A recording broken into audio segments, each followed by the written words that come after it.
Good afternoon. It's okay. So my name is Magali Ravel. I work for the Paris Académie at the Académique Center of the Schooling of Foreign Pupils, children that have just arrived in France and who don't have sufficient language skill or general knowledge. It means they just arrived. Yesterday, the kid was in this country. First of all, we are in charge of assessing their level of French, written and spoken.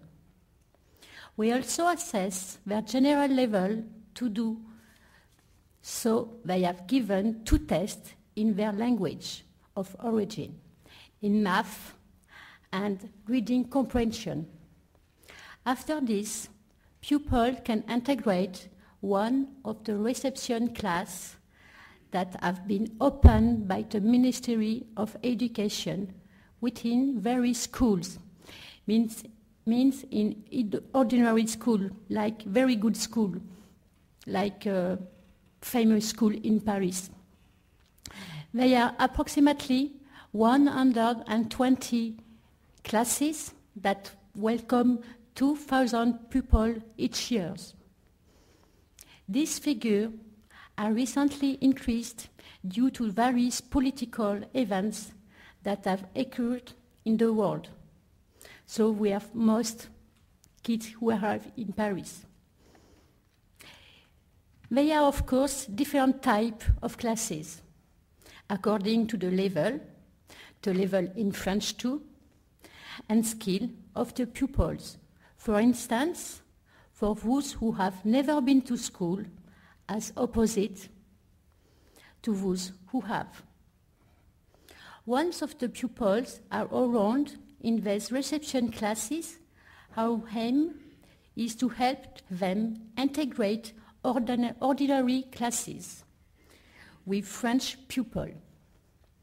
Most of the time, they later integrate an ordinary class according to their age, and it depends of his project. For if you want to go to the professional classes or if you want to go to long study. 3 times a year, we organize meetings both with the teacher and their headmasters in order to assess the progress made by each pupils and their integration in the French educational system. During this meeting, we also insist on the fact that the primary aim of these classes is to help pupils integrate ordinary classes as soon as possible. We also provide teachers with budget to organize school trips or cultural activity, such as the visit of the museum or to go to the theater.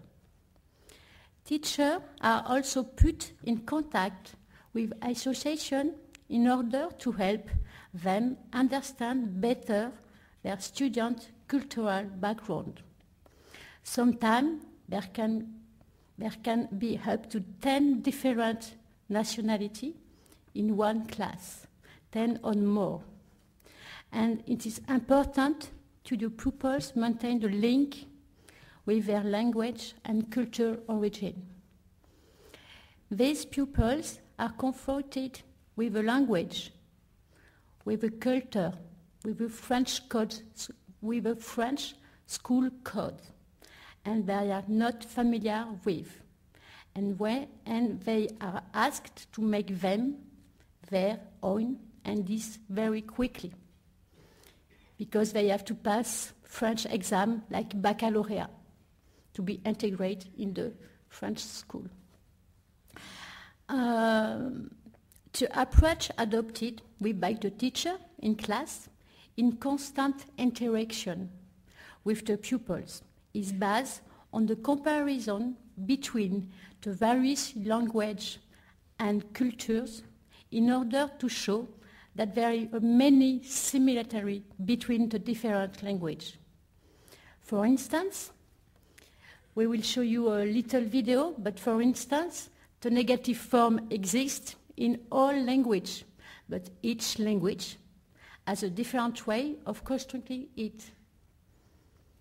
When the pupils are asked, for example, to explain how the negative form is constructed in their language, the author, pupil, can then compare it with their own language and then, of course, with the French.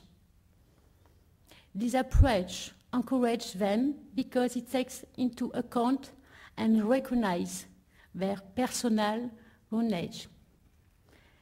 Therefore, they feel more inclined to explain themselves, and consequently, this has an effect of increasing the interaction between the pupils and between the pupil and their teacher.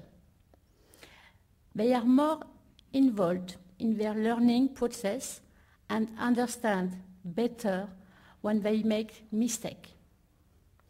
I would like to show you a short video.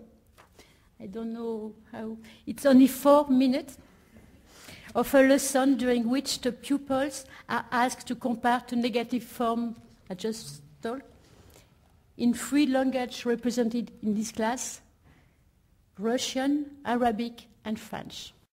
Bien, tout à l'heure, vous me l'avez transformé à la forme négative. Qui me transforme la phrase arabe à la forme négative maintenant? Non.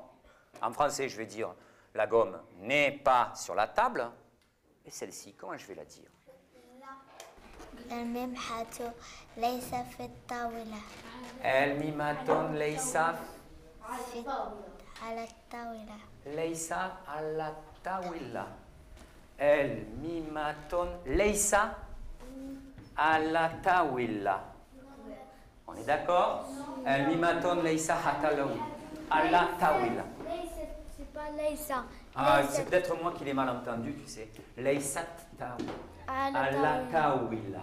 Laysat ala tawila. Il y a un mot qui dit non alors, là-dedans. Quel est le mot qui dit non? Laysat. Oleg, d'après toi, quel est le mot en arabe qui va dire non? Est-ce qu'on a changé quelque chose dans cette phrase? Oui. Quel mot? Qu'est-ce qu'on a changé? Sept. Dis-le. Laysat. Laysat. C'est ce mot, les autres, qu'il faut trouver. En russe. Sterka ligit nastale. Alors, tu vas nous la prononcer, on va essayer de trouver s'il y a un mot qui dit non. Sterka не лежит на столе. Sterka ni ligit nastale. Qui peut la redire? Vas-y. Sterka не лежит на столе. Sterka ni ligit на столе. Qui peut venir au tableau? Un élève qui ne parle pas russe, c'est trop facile. Pour venir me rajouter les mots ou le mot qui dit non. On va voir où est-ce qu'il est. Écris-le. Écris-le. Sterka ni ligit. Sterka ne ligit. C'est encore. Fais-moi les gestes que j'arrive bien à le repérer, ce sont. Comme ça, mettre comme ça. Ne. Et après. Mettre comme ça. Ne.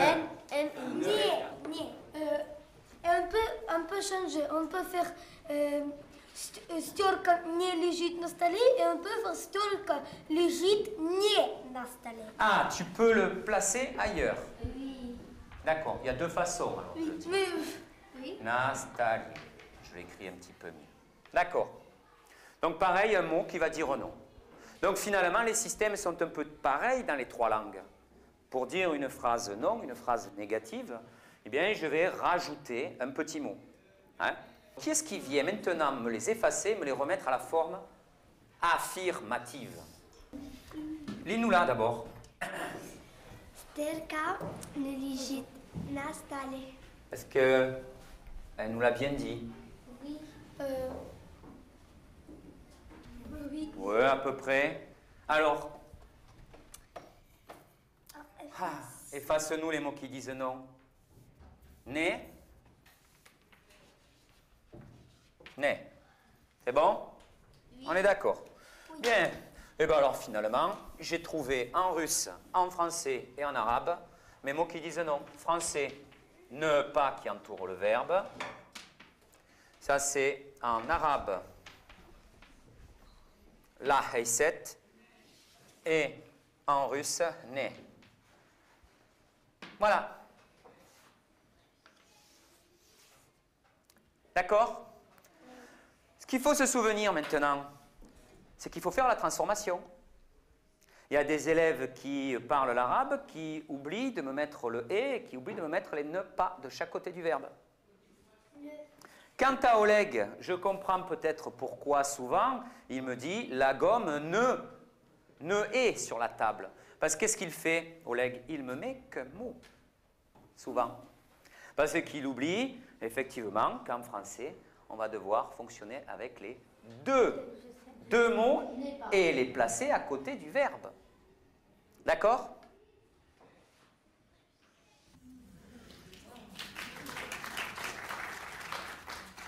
Merci pour votre écoute. Merci. Merci beaucoup pour cette expérience et ce documentaire Thank you for this documentary which speaks millions. It speaks legions.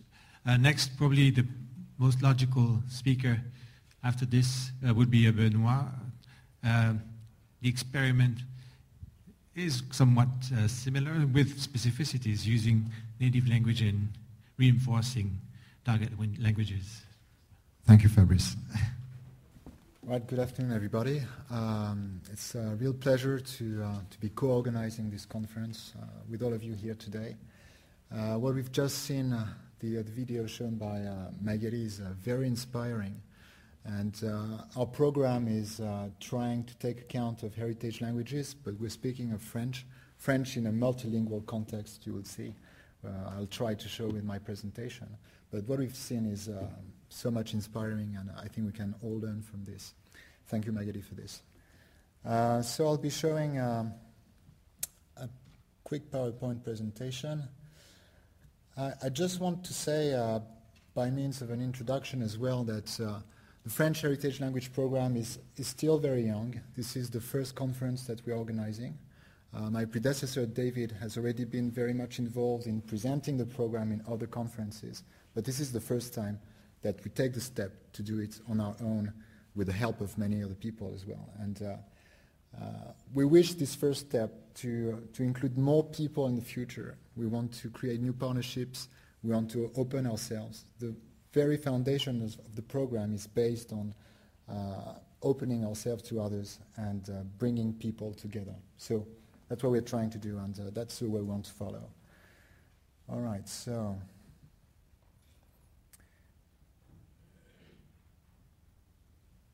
Okay. So what is the French Heritage Language Program? First, it's a strange hybrid entity. It's a program of an American non-profit organization called FACE, French American Cultural Exchange, but it works in partnership with the French Embassy, and it was founded or co-founded by the Alfred and Jane Ross Foundation. Our president is Jane Ross, here present today. The program was created in 2005 in order to meet the needs of Francophone immigrants in some of New York public schools. And our very first partner was the International's Network for Public Schools, here represented by Dariana Castro, whom we'll listen to in a couple of minutes. So what do we try to do? When it all began, the project was to try and answer, as I said, the need of Francophone students. But you will say there are many Francophone students here, and here we are at the Lycée Français, and this is the point of the Lycée Français, to provide French instruction. But it's not so easy for all French speakers, and especially for lower social economic status family, to gain access to French instruction. And the same goes true for immigrant families. We all know that going to another country, not just for vacation, but as expatriation, and sometimes not in a chosen way, is a kind of trauma. So what we aim at doing is to help underserved students of Francophone background preserve and enrich their knowledge of French. As was said before, the students are French speakers. We do not teach them French as a foreign language. We try to incorporate influences of various methods in terms of pedagogy, of course, but we are not considering them as French as a foreign language learners, of course. So what we try to do is to help them preserve and enrich their knowledge of French, because there is no other ways for them to keep having access to some form of instruction in French. The second point is by helping them keeping this connection with the language, we hope as well to make them stick to their cultures and identities, in other way to rediscover their cultures and identities, not for them to lose it. That's what we want to do. And the other point is to, in doing so, to help them develop bilingual skills. We will see later, according to a questionnaire we submitted to some Francophone families, that French, of course, is not by any means the only language spoken at home. Very often it's one of many other languages. Madame C spoke of Bambara this morning, but we must speak of Creole and Wolof as well, and other languages, English as well. So these are natural multilinguists, but we want to help them develop these skills, and especially in French, because we also know that the more you master language, and this is a point that was underlined in a very, very efficient way by Ms. Florio this morning, representing Haitian Americans in Action, when she said that it's very good if we can speak 4 languages, but if we don't master any of these 4 languages, what's the point? So we try and help them master at least, one of the languages that they speak at home or that they used to speak at school, and it's French. And the final point of our mission is that if we help them develop these bilingual skills, we also hope that it will help them better succeed at school. We know that they can take some examinations like the Advanced Placement French, the SAT2 French as well. We hope in the future to also help them have access to French diploma, because that could open the doors to French higher education. And this is another possibility. So better success at school and new opportunities in the professional world as well. We know that if you speak several languages, you're opening more doors. All right, so where do our students come from? This is a very complex question, actually, because our program has been running for 5 years. Over these 5 years, it has helped about 1,000 students. We work in New York, but also in Miami, and we'll still be opening in Maine. And in all these locations, we have totally different students. The only thing they share is their French-speaking heritage. But most of our kids come from Haiti. In Miami, this is the great majority. In New York, we have a lot also of French-speaking Africans. And as I said, there are many French-speaking communities, many French-speaking Americans, and we heard some very touching examples this morning. And so if need be, we are also here to work with them and to network with them and exchange with them, because there is also a quite natural connection with these communities. And so we'll be opening in Maine in this regard. So to briefly sum up the portrait of the French heritage speakers, which is again a very complex one, let's say that we're speaking of students who were raised in a family where English is either not the native language or not the only native language. We're talking also of students who are to some degree bilingual in French and English, and I should add to that bilingual in some other languages as well. And what is certain is that we're speaking of students who have strong ties with French language and cultures. How do we work? As I said, we are a hybrid structure. There's a bit of government, there is a bit of non-government, and we do not work as imposing ourselves. This is definitely not the philosophy of the French Heritage Language Program. What we do is that we try and help and facilitate local initiatives. The idea is to be working with multiple partners In New York, we work with public schools, the International Network of Public Schools. We also work with Cultural-Based Center, the Malian Cultural Center, with Haitian Americans in Action. We work with churches as well. That's what we do with Haitian Americans in Action. We have very different partners. So the idea is to try and provide our help, connections, guidance as well, where is needed. The other idea is to not to act as some kind of, we are some support, but we're not support to stay in the long run. We are here to help initiatives grow and become independent. That's our point. And the final goal and the final way we work is to try and contribute to research in the field of heritage languages. And here today we have a good example of this, bringing different people from different backgrounds together to discuss this difficult point of heritage languages and how we can deal with them. All right, so we try, when working with local initiatives, we try and work with them in developing specific curricula. So the idea is not to, to come with our French luggage and say, this is how you teach French and this is what French is about. Definitely not. We work with students first who come from a specific particular identity and culture, so we want to respect it.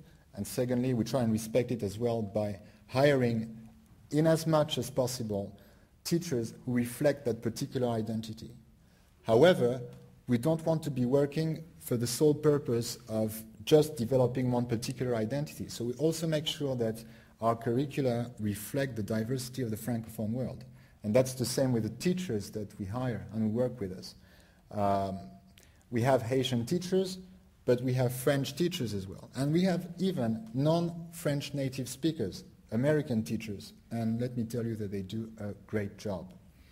So the point of having such diversity within our own curricula and the way we work with people is because we also want to promote, and this is a point that was raised many times this morning, to respect the tolerance, to promote the values of tolerance and respect of each other's differences. And I think that these are the values inherent to the Francophone world.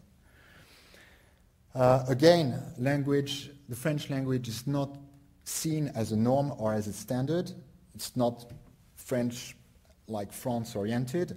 And this is also the way we conceive of teaching. We conceive the language and teaching as something creative, and we want the lessons to be based on the project. So the language is used for the service of a larger project. Right? It's not just learning French just for learning French. It's also to do things. And we heard some people say this morning, why learn French? Well, if we can start in the classroom to teach that the language is not just for the sake of speaking it, but it can also help us do things and do them differently, then we are broadening our outlooks on the world. And of course, we also have to rely on differentiated learning because, again, our learners, our students come from different backgrounds. 2 minutes remaining, and that's going to be. I'm going to stop, okay, because I want to show you something as well. But just to finish, before I show you a very interesting video, there are new prospects for this year and future projects as well, and new challenges. There is a strong demand for French lessons, and French lessons conceived in the way that we conceive them in the French Heritage Language Program. And our big challenge is to be able to help all these local initiatives. And we heard today that it's not always easy. We try to help people deliver and organize free lessons, free French heritage lessons.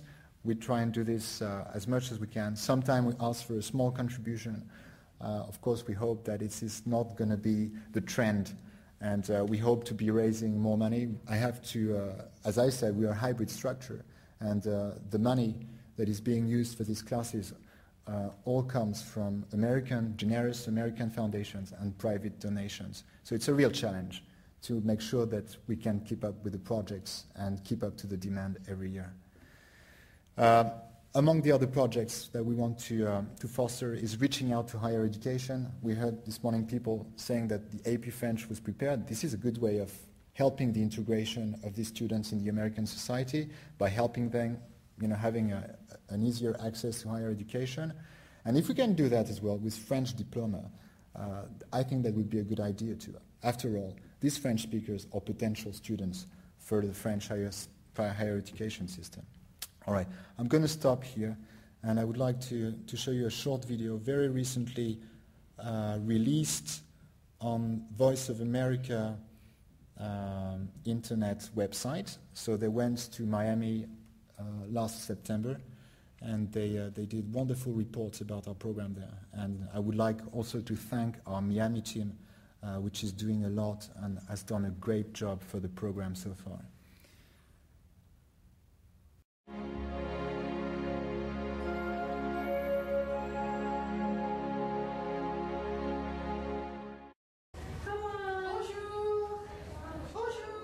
At Miami's Little Haiti Cultural Center, Bonjour, messieurs. little Haitians come to learn French. Bonjour. Bonjour, Comment t'appelles-tu? je m'appelle Moro. The center offers the classes through the New York-based French Heritage Language Program.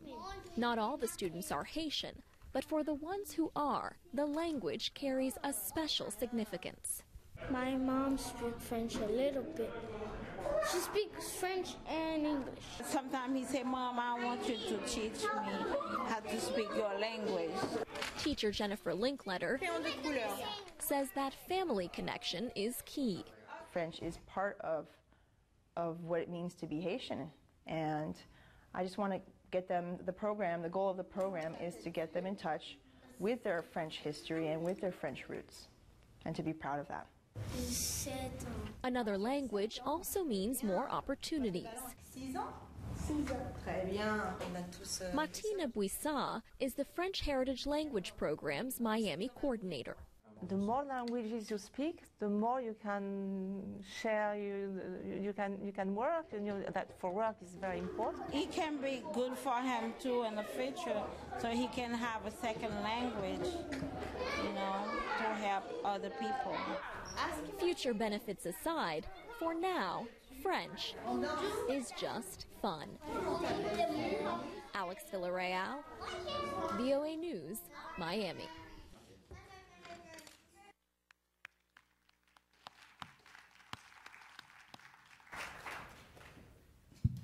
Very good. Thank you, Benoît. So moving from, I would say, a French ministry-run program to a private-public type of setup, we will now listen from a Harvard-led program. Yes, and it's quite something to have Harvard involved in this topic, in these issues. It's Carole Bergin, this time I will say it in French, presenting on the experiments done in Boston with her team at Harvard. Thank you, Fabrice, and thank you, Benoît, for inviting me, although I wasn't Benoît's first choice. He had contacted Marcia Polinsky at Harvard University, who is really the specialist in heritage languages, and Marcia couldn't come. She's been mentioned a number of times here for her research, and so Marcia told Benoît about my little project with my French class. And so here I am. I have big shoes to fill, and I hope I can do a little bit of a job doing this. Anyway, I have to show you first the website of my French course. I came in to the teaching to Haitian children in Boston the back door. I started a French course with advanced level with a community service component, because there were this type of courses in Spanish, in Portuguese, and in Italian, working with the community of the target language in Boston.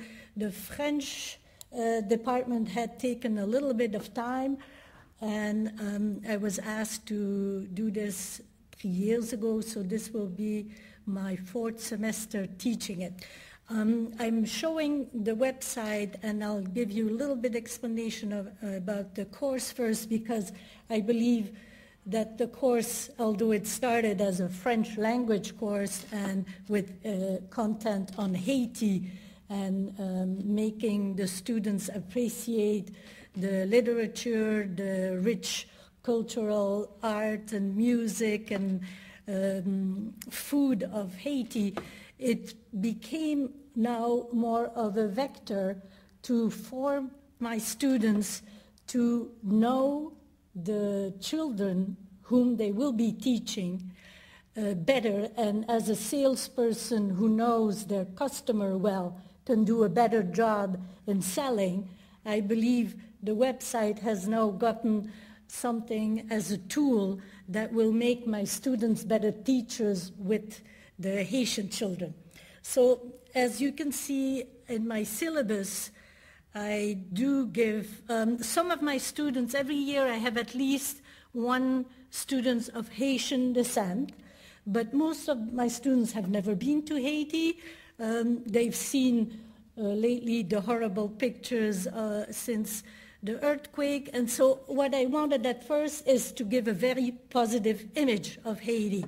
And we go through, geography, history, the education system in Haiti, and then we discuss environment, of course, and then every time, as you can see, it's a 90-minute course, we also have a pedagogical component where I give the students a little bit of the methodology, basic methodology about how to teach a language.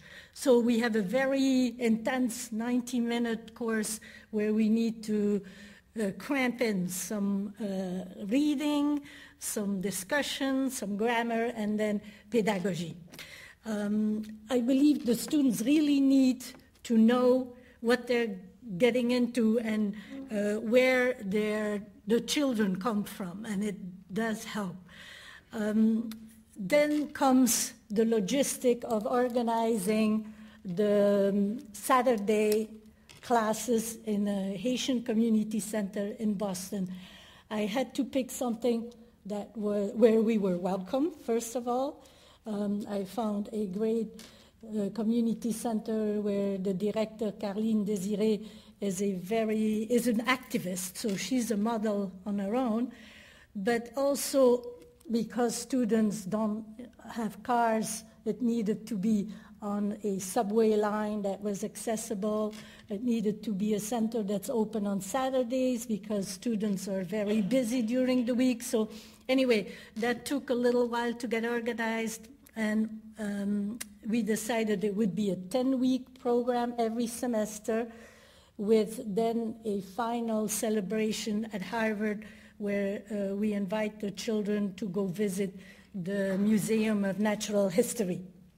Then comes the logistic of organizing the groups. Students have, as part of their grade, have to participate at least to 3 French classes and 1 ESL class in the center. They do all the work. So because they have those basic methodology knowledge, they prepare lesson plans, they decide about the material they're going to use, and then they always have a package of activities that they bring to the center because the Haitian parents, more than the children, want to see what the children are doing during the 1-hour class, and they want a package to go home. They're, I think, very much still influenced by the French education system, and then with that package all week long, they're having the kids repeat and practice. So the package is very important, and we take a lot of time and care putting it together. We asked the director of the center to be very much involved in the classes. We didn't want to come in there and teach French and talk about the Eiffel Tower, the croissants, and everything else that's usually taught. In French classes, we very much wanted to involve at least Haitian culture, if not a little bit Creole.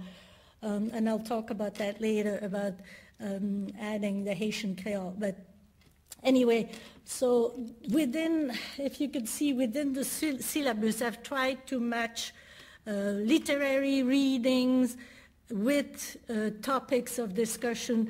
I think somebody mentioned Gouverneur de la Rosée, which is really the monument of Haitian literature and represents very well how Haiti was in the past and how Haiti is today with only 1.8 vegetation cover left.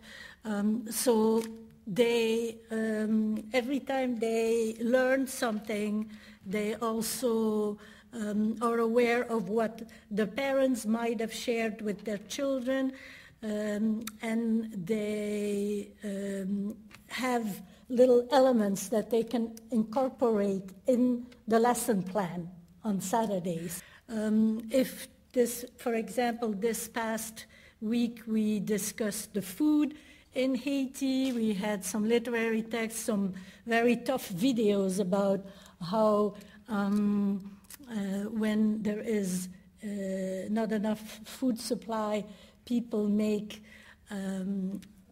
galette, kind of cookies made of dirt to fill the feeling of hunger that they have.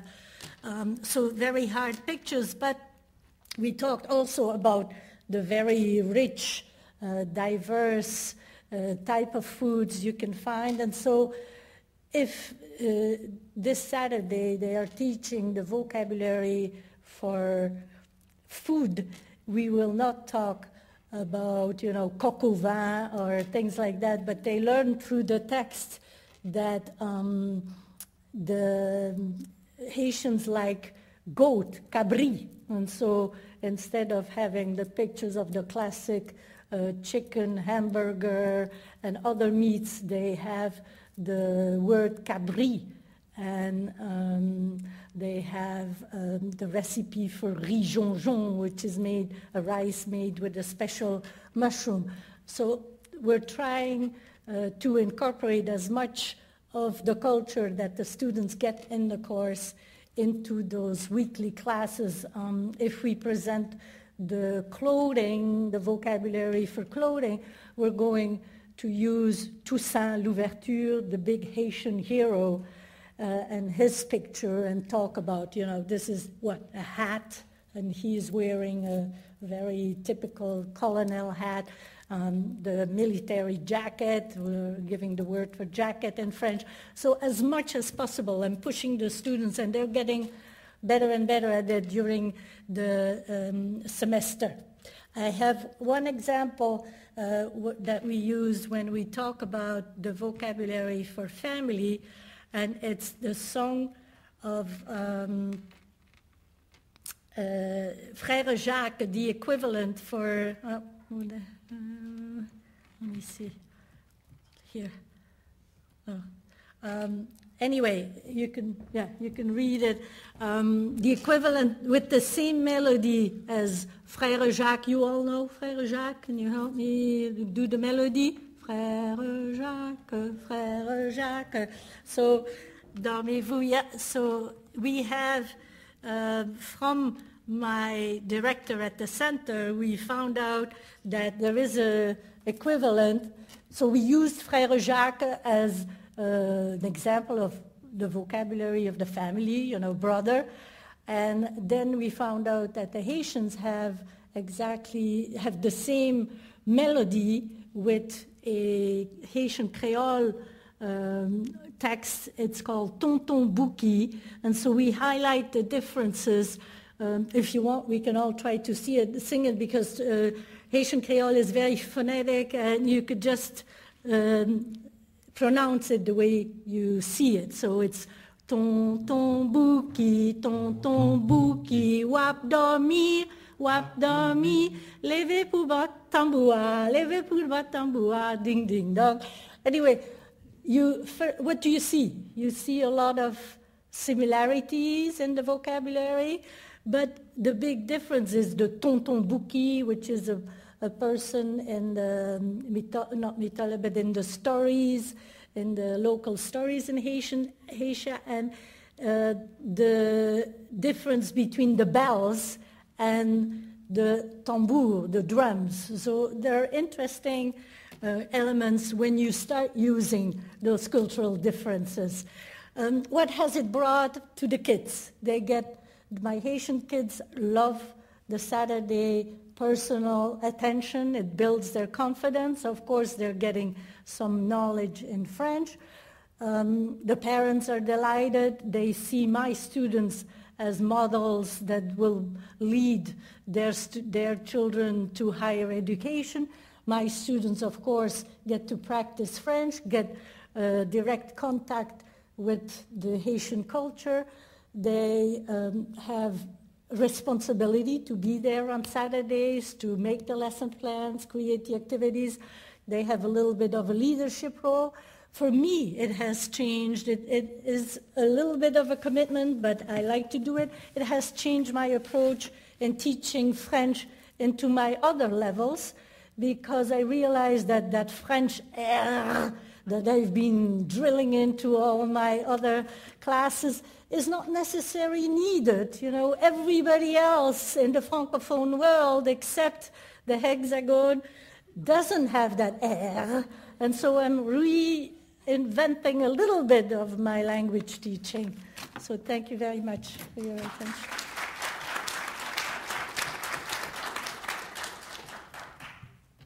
Thank you very much. From Boston, we are coming back to New York City with Catherine Poisson, President of Co-President yes, of Éducation Française at New York. So I will speak to you about EFNY, and I will go briefly over our history and mission and try to address a couple of the challenges we are facing and our goals for the future. My main points are the following one. We want to work within the public school system, and we want to work with Anglophone families. We need to pursue our mission after elementary school, the necessity to reach out to all Francophone communities. We need to create a federation of all the associations that started to exist in the States modeled after EFNY. And we need to establish a much stronger dialogue with the DOE, Department of Education, and the French government. Very quickly, EFNY started when French parents realized that their children were more and more reluctant to speak French. We realized that we needed to regroup those families and try to find solutions. And one solution we found was that private tutoring was not working too well. We needed to place kids within groups of social gatherings to do activities in French, and then the kids would maybe want to speak French. So we basically studied in kitchens to organize little groups of kids taking classes. And we then did some research and realized that there is a French program called the FLAM, Français langue maternelle, which has been in existence for about 5 years now. And it provides very small funding, but it does invite French families who live abroad and who do not have access to a lycée français, for example, to create classes so that the kids can continue to speak French. So we identified a public school where the principal accepted to host our French after-school program. And of course, very quickly we realized that the only way for a principal to be interested in accepting us was for us to offer classes in French for Anglophone kids. And so this has been crucial to our mission. We realized that if we want to do something within the public school system, we have to work with Francophone and Anglophone families. We started the French After School started in 2006 We decided we wanted to move on to something more important, and that the best idea would be to try to open a dual language class. And we found in Brooklyn, not in the same school where we had the after-school program, but we found a principal who sort of accepted the challenge and decided to open a dual language class for kindergarten in 2007.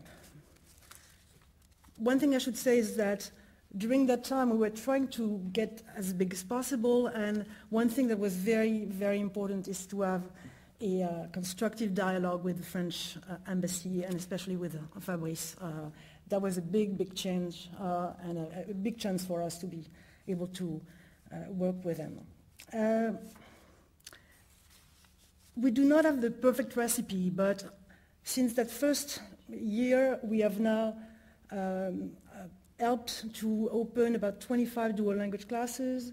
Not all of them were from EFNY, some were local initiatives. And we have about 10 after-school programs in Brooklyn and Manhattan and in Queens. One thing that we realized is that several factors were essential to the success of the program. First thing, you need a core group of parents, about 12 minimum, who are really committed. Without the parents, you cannot do it. Second, you need a principal who is motivated and has a vision for his or her school. You need a school that has space, because you need to grow each year, which means that most probably you will start the programs in a so-so public schools, which brings you back to point number one. You need parents who are willing to commit and to know that maybe the school they start in is not the greatest, but they can change the school. You can change a school in 2 or 3 years. You can do it.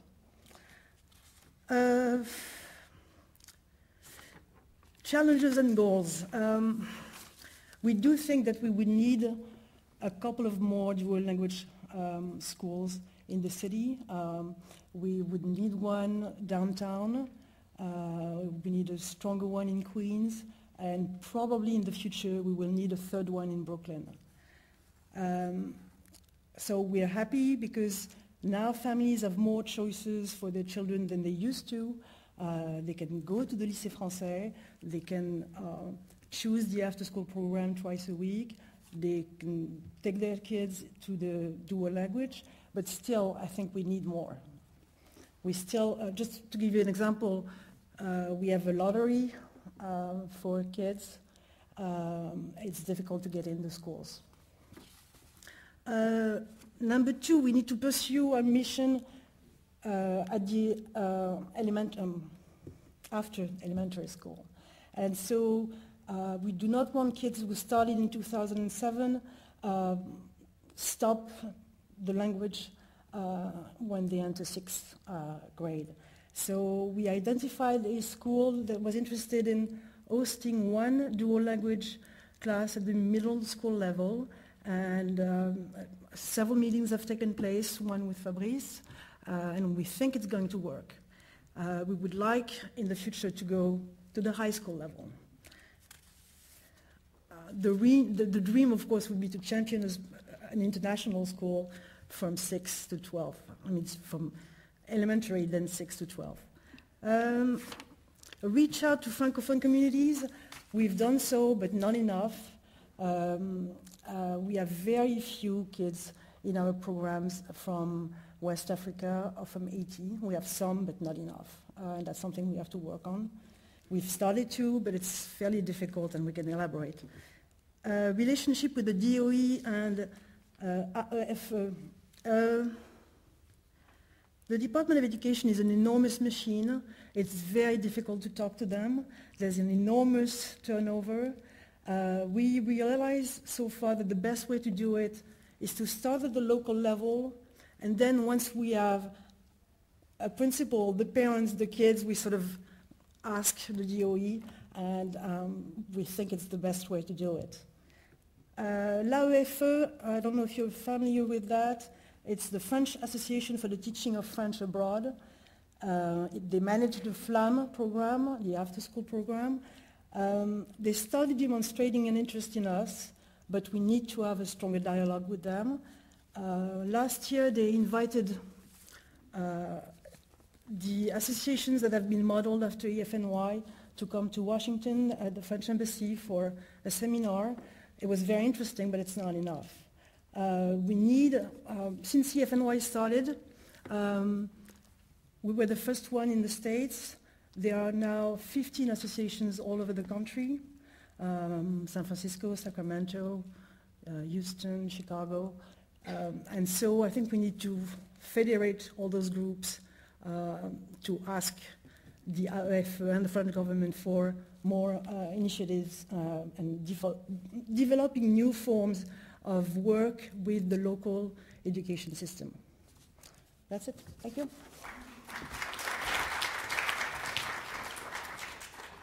Catherine is too modest. I think she started a silent revolution. It's a French revolution in the public schools.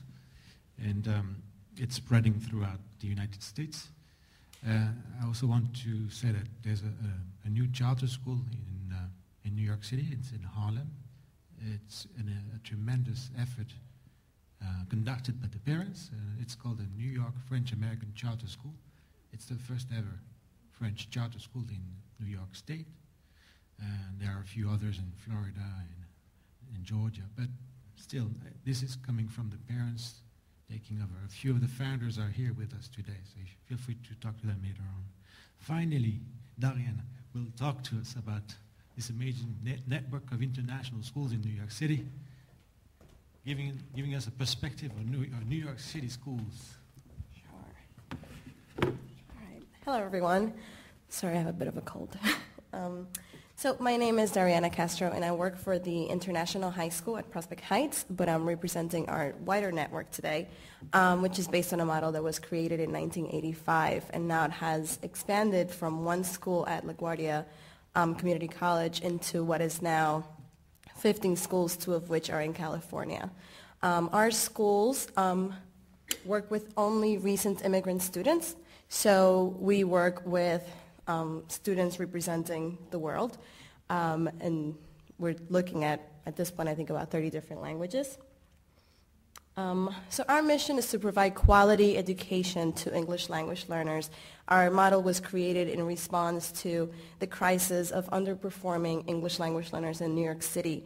And so we created a model that is based on 5 core principles. One of them is heterogeneity and collaboration. So we work with heterogeneous groups. Our students come from, again, all over the world and have different levels of instruction. We have students that are refugees. We have students that come from private schools in Senegal or in Haiti.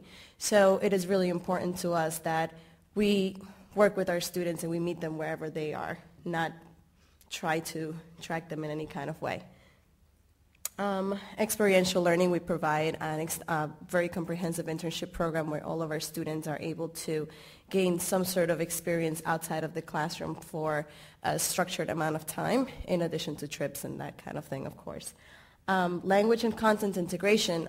As you can see, we say language and we leave it kind of ambiguous. We don't specify which language because we see all of our students as coming into our classrooms with some language, whatever that is, whether it's an oral language, a written language, it doesn't matter. We see it as a resource, as something that is an asset to the student, not a deficit by any means. And so we encourage native language use in our classrooms. We also have autonomy and responsibility, which goes back again to a model that also works for students and for administration in the same way. With that said, one learning model for all. Our students work in groups, our teachers work in groups, our administration works in groups. That's what we do. So again, we believe that heritage language is an asset to the student. And so we encourage it. We encourage it in structured environments. We make it as part of the curriculum. We use native language as an entry point into curriculum. We understand that, especially in the 9th grade, our 9th graders speak very little English, and so it's important that we draw on whatever they do bring to the table, which is usually whatever language they speak back home. So our students are learning English. They take content classes, so English, math, science, social studies, every class that we all took in high school. The difference is that they're learning English while they're in those classes. So we are teaching language through content. But at the same time, we are also allowing our students to use their native language to acquire the new language. And I can show you some examples of how we do that. I'll show you some basic examples, but it's definitely much more complex than that. We also believe that the locus of control should be in the students. So students control at which point they wish to use English, French, or Fulani, let's say, or Haitian Creole. We don't dictate which language the student uses unless it's part of whatever the lesson is at that moment. But again, the language is encouraged. So this is an example of, let's say, a 9th grade graphic organizer, which is at the bottom. For those of you that are teachers, you know what we're talking about. So we have a 9th grade student who maybe we took what we call over the counter, which is a student that walks in through our doors, says, I just got to America, I need a school, we do all this paperwork. They come in, they've been in the country 2 days. So they speak very little English. And so we do group work. All of our students sit at tables of 4 or 3 for the most part. And we do, our students are paired. There is no such thing as a coincidence of a student landing in a class by mistake or by any kind of coincidence. We know who our students are and we place them because we know who is in the room. So a student who speaks Spanish is paired with another student, so they're working on this, a 9th grader and a 10th grader, let's say. And so we asked them, let's go through the alphabet. So the letter A, what's a word in English that starts with the letter A? The student might say adapt. Then the student writes a sentence in English and then translates it into Spanish.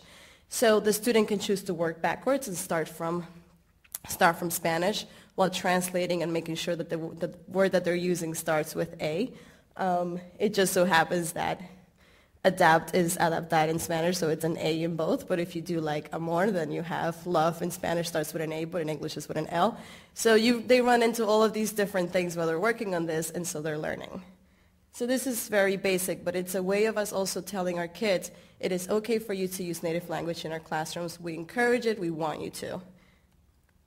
So this is a U.S. history class. This would be 11th grade. So by now, our students understand what's expected. We want you to use your language. And so a manifest destiny is a concept, an abstract concept that cannot be translated in any particular language. Even if you did, you still probably wouldn't quite grasp what we're talking about in a U.S. history classroom context. And so students are, let's say, paired in native language groups. And so you have maybe 2 West African students, and one student explains the concept perhaps in Fulani because that might be what she feels most comfortable speaking in and explaining this concept.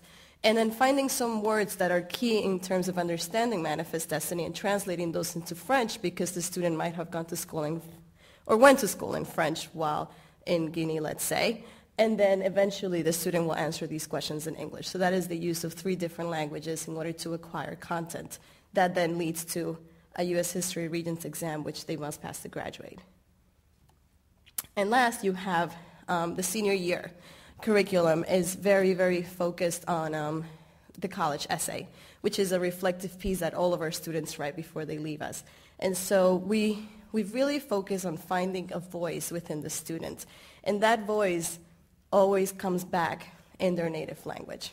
It's what happens. And all of us who speak another language, who speak English as a second language, know that when we're upset, what comes out is that language that was taught to us when we were very little. And so when our students are thinking about an experience that was very profound to them, they're thinking in their native language. And so we asked them to create a dialogue.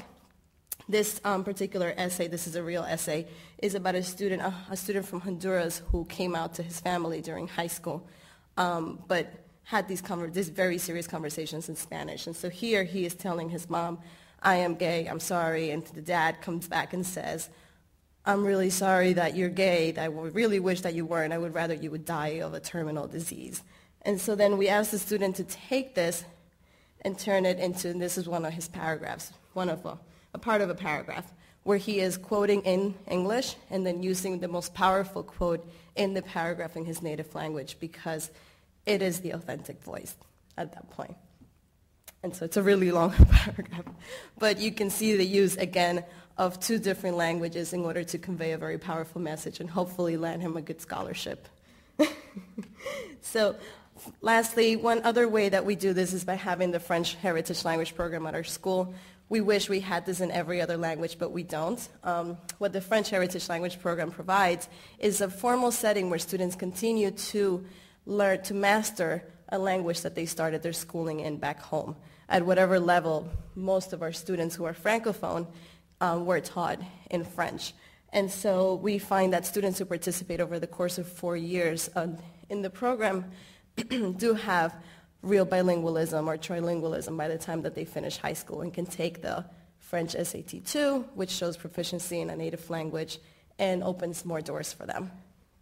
So, thank you very much.